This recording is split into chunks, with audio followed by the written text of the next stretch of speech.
I'm assuming you've got a goal. You want to have $3 million someday. You want to retire 5 million, 10. I don't know what your number is. Maybe it's much bigger, but you've got some kind of a number in your head, or you should. So I want to show you the fastest way to get to that number. You've got a bunch of options. You could build your business and you could extract cash out of it and you could invest that cash. You could build your business and kind of a similar scenario provides an incredible life for you. You take money out and you buy real estate. You could build your company. You could sell it someday. There's lots of different ways to get to your number, whatever that number is. So let's just use 5 million. Your number's 5 million. You think if I have 5 million bucks, I'll be able to retire. I'll be able to do whatever I want to do. I'll be able to keep working if I want to, but I basically have complete freedom. So how do you get there in the fastest way possible? And what's the best vehicle to get there from an investing standpoint? So let's look at this. And I want to show you the data. I don't want to just tell you here's what you should do. I want to show you the actual data, what you should do. So let's have a look. So in my example, you wanted to have $5 million. Now, why would you want $5 million? You want $5 million because you have told yourself a story that $5 million will generate some amount of income. And maybe you've said to yourself, I could easily get 10% a year on my investments. And so 500,000 or 5 million will give me 500,000 a year. I'd argue that's entirely false. And I want to show you why. And then I want to get back to the main point. What is the fastest way to get the outcome you want? Again, the outcome you want might have been 5 million, but I would argue the real outcome you want is a stream of income for the rest of your life. And that's why I'll talk in terms of 200,000 or in a moment, 450,000. These may seem like really big numbers to you. We'll just divide them. If you want 100,000 in income for the rest of your life, then maybe you need $2.5 million. Just, you can manipulate the numbers to get you to whatever that stream of income you want might be. All right. Now, let's start with this. Why would $5 million only give you $200,000 a year? The reason for that is historically, based on looking at financial models, the safest amount on a percentage basis to extract out of your portfolio in any given year has been this model of taking 3 or 4% of your money out of your portfolio. This has been modeled going way back in time and has been shown to almost always leave you with enough money in life to remain retired versus run out of money. When you start to model 7% or 10%, it always breaks. You generally, in those models, run out of money. And that's where this is coming from. In more recent years, a lot of people have felt it's way safer to run at a 3% extraction rate. Some people would even argue 2%. Now, why would they say this? Because when you earn money, your money, let's say you earn 7%, your money isn't really truly growing by 7% because the spending power is not growing by 7%. Your spending power is constantly being eroded by inflation. Also, you can't take 7 or 10% out of your portfolio every single year because some years your portfolio has grown. In other years, maybe it shrunk, or in those years, you're not getting any returns. So now you're really eating into your principal, in this example, that $5 million, because in that year, it's a bad year. Imagine your money was in the stock market's down 20%. Do you really want to be taking money out of your portfolio when your $5 million is now only $4 million? That hurts. And so by taking a lesser amount, it handles the fluctuations. Some years are great, some years are not as good, but on the whole, they tend to be good. Also, a lot of these models took into account that we were earning low rates of interest on our money, and we have been for a very long time because of low interest rates. Interest rates have popped back up. So in money market accounts, if you have treasuries, if you have bonds, now you're earning a better return. The question is, will that last? Who knows? The government might be forced to leave rates at that level, but also they might be inclined to want to bring those rates back down because we have a massive national deficit that we need to somehow service the debt on. And high interest rates mean we have to pay a lot more money for that debt. And the last point I want to make is it's really easy to say to yourself, well, I've accumulated $5 million. I'm going to put it all into real estate. And I've heard I can make 14% on real estate. Maybe you can, but you'll have to also incur a massive amount of debt that creates risk to do that. Also, to build a big real estate portfolio. It's like running a business to a degree. Maybe it's more simplistic than what you're running now. You could argue either way. Point is, it takes work. It's not completely passive, and it involves risk because you have to use a lot of debt. And so most people would never actually put their entire $5 million into a real estate property or 2 or 3. What they will rather do is they will diversify that portfolio, and they'll have a little in real estate. They'll have some in the stock market. They'll have some in bonds. They'll have some in money markets. They'll have money diversified in different places. And so that blended rate, if you've been telling yourself it'll be 14, might be closer to 7 or 8 or 9. Just depends on what you've invested in. And it depends heavily on the year in which you're getting those returns. And that, again, brings us back to why most models show 4% or very common 3% are the safest numbers. I personally feel more comfortable with 3 than 4.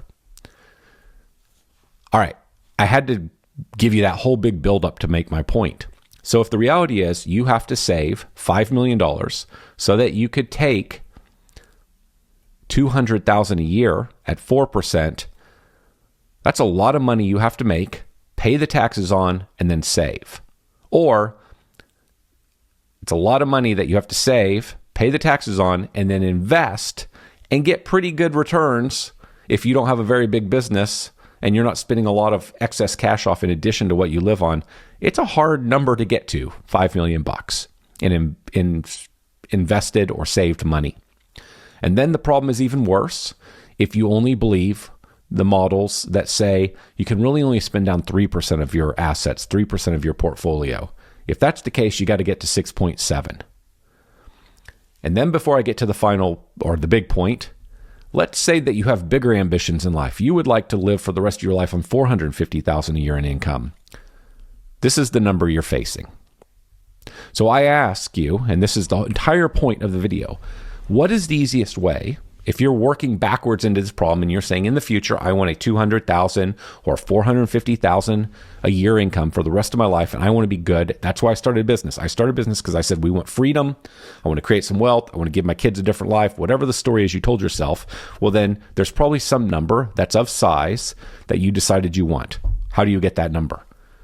Well, you're going to get that number because you've got to create this kind of number in your portfolio, in your bank account, in your investment portfolio. The question is that I pose with this video is, what's the easiest way to get here? Do you build a business that spins off cash that you then turn around and invest that cash in real estate? You invest that cash in the stock market. You invest that cash into whatever, Bitcoin, whatever your thing is. Do you think this looks like an intimidating number to get to? I would say it is. And my argument to you is, as an entrepreneur, you have been given the greatest gift ever. You can produce this number right here without having to save your way to this number. You can produce this number. It takes a lot of work, but I don't think it's that crazy difficult. But yes, it is a lot of work. It takes some learning. You can get to this number for the rest of your life way easier than this number. And how do you do it? You do it by building your business. And if you've known me longer than my existence on this 5 for 50 channel, and you know what I've talked about in years past, if you've followed my other channel, if you've heard me speak, you know that I tend to advocate towards building a bigger business. One, it protects you in case something happens to you. You can have some people in place to take care of that business. 2, it allows you to actually have the freedom that almost every one of us said we wanted when we started our thing, because your business is big enough to have some people that can help you do the heavy lifting and run the thing, that allows you to take a vacation, allows you to not be thinking about your business every minute of the weekend. I advocate for something bigger. To me, bigger generally starts at a minimum of $1 million.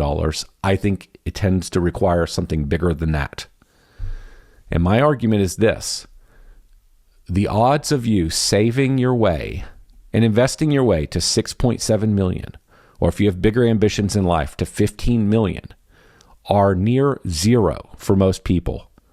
But the odds of you building a business that is big enough to have a few people that help you run operations and sales and the office And maybe even somebody that eventually does the majority of the lifting where you only have to work 20 hours a week. Or maybe you get to a place like I have where you don't even have to run the business at all. That thing is an investment, just like real estate, just like so many other things. And that thing can spin off 450, 200, a million, 100, whatever your number is. So I'd ask you, on those days that you're tired and you're beat down and you're worn out and you say, is it worth it? Is this what I really want? Which is easier to get the goal that you want in life that you said you wanted to achieve someday? Is it easier to build 6.7 million or 15 million? Or is it easier to build a business that does $1 million a year and makes you 200? And frankly, done right, $1 million business will make you more than 200 a year. This 4.5 million or 450,000, that requires a $2 million to $3 million business. Which is easier, building a $2 or $3 million business or saving $15 million? And I'm here to say, you have been handed the greatest gift in life.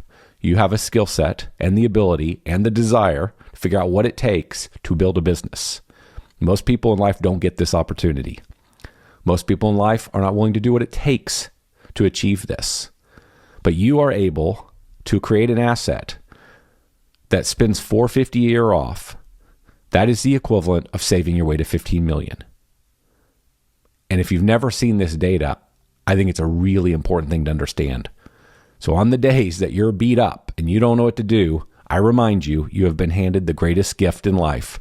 You can generate this kind of income on a business way easier than you ever could investing your way there. Go build your thing. Learn whatever you got to learn. Do whatever you got to do. Stay in the game.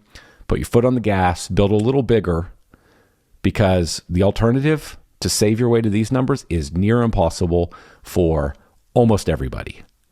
But building your business to these numbers, millions and millions of people are capable of actually doing that, and you're one of those people.